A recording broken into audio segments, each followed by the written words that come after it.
Сегодня мы общаемся со студенткой третьего курса колледжа БГПУ имени Мифтахиддина Акмуллы, стипендиатом правительства России Зариной Мирабдуллаевой.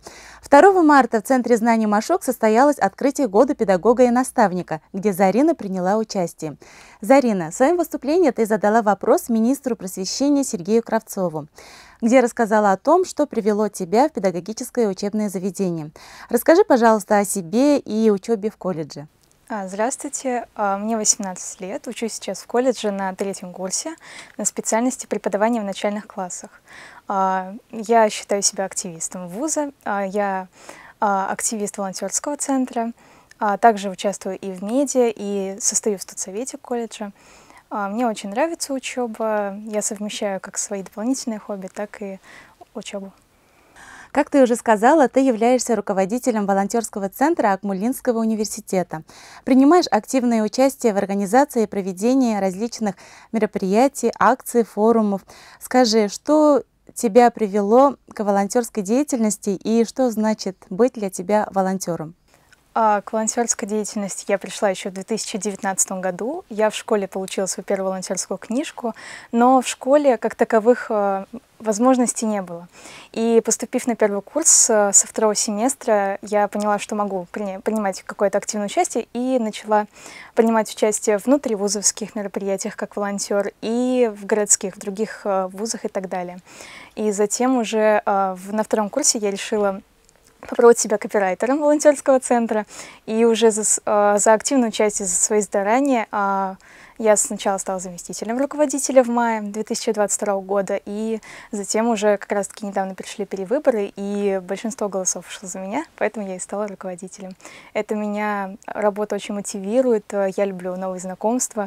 Волонтер, он может почувствовать себя в разных обстановках. Он бывает и на концертах, он бывает на различных чемпионатах.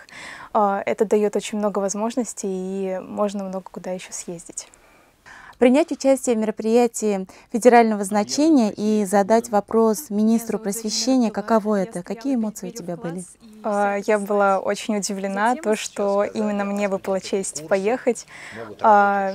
Было очень страшно на самом деле. Мы очень много репетировали, очень много готовились к этому мероприятию, около 2 недель. И наконец-таки оно состоялось, мы были все в большом ожидании. И после того, как я уже выступила, у меня было чувство восторга некого. И я очень горда тем, что именно я отправилась на такое важное мероприятие. Что нового ты узнала для себя, получила нового, приняв участие в столь значимом мероприятии? На мероприятии было очень много опытных учителей, наставников, различных руководителей образовательных организаций. Я с ними очень много общалась и получила массу новой информации, как можно мотивировать учеников, учебные уроки, как можно составлять, как можно работать с детьми вне урочной деятельности, вне классной работы.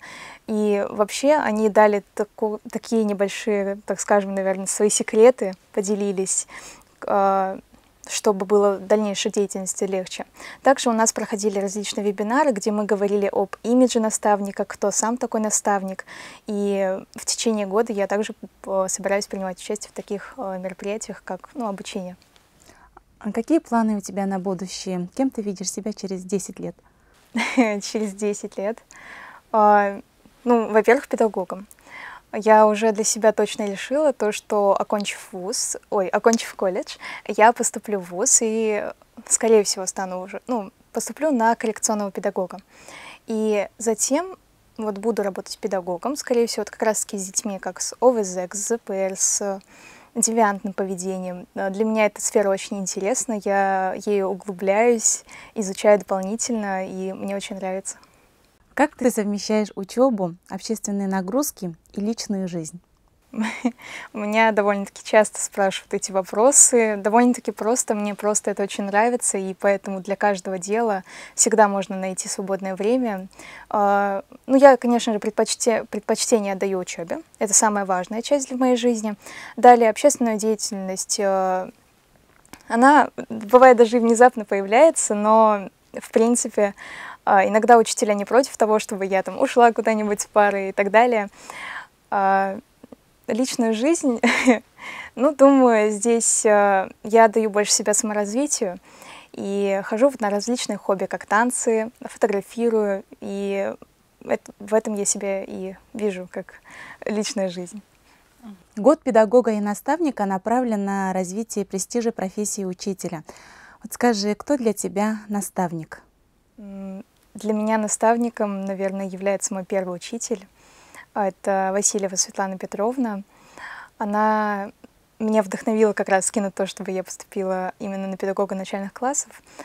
Она очень индивидуально подходит к своим ученикам, индивидуально выстраивает систему образования, то, как нужно передать знания. Поэтому я думаю, что именно ее приемы я, возможно, и буду брать в своей будущей профессии, поэтому я могу ее достойно считать своим наставником. Как мы знаем, ты также активно занимаешься творческой деятельностью. Расскажи, пожалуйста, про это. Вообще, я родом из небольшого села, из Татушлинского района, село Аксаитово. Там у нас родились довольно-таки творческие люди знаменитые, такие как Салават Фетхетдинов. Там я занималась танцами с 7 лет, и сейчас продолжаю ими также заниматься, но я уже сейчас постановщик танцевального направления студенческой весны. А как тебе учеба в колледже? Учеба мне очень нравится. С первых моих пар, наверное, это будут самые запоминающиеся годы. Учеба дается довольно-таки легко, потому что у нас очень компетентные преподаватели, очень понимающие. Они очень дают нам, преподносят очень интересный материал, и они очень заботятся о том, чтобы именно знания остались у нас, и чтобы мы больше практиковались. Какая у тебя мечта? Моя мечта, наверное, стать тем человеком, который может делиться своим опытом и знанием. То же самое, как те же самые спикеры, которые выступали перед нами, наверное, быть тем небольшим примером для кого-то, может быть, даже образцом для подражания, чтобы я могла с кем-то делиться, и для кого-то это было полезно. И твои пожелания студентам Акмолинского университета, будущим педагогам? Я хочу, чтобы они не останавливались, чтобы они никогда не боялись идти вперед. И даже если что-то не получается, но очень чего-то хочется, нужно идти до конца маленькими, но верными шагами. Спасибо тебе большое за беседу. Удачи тебе во всех делах. Спасибо.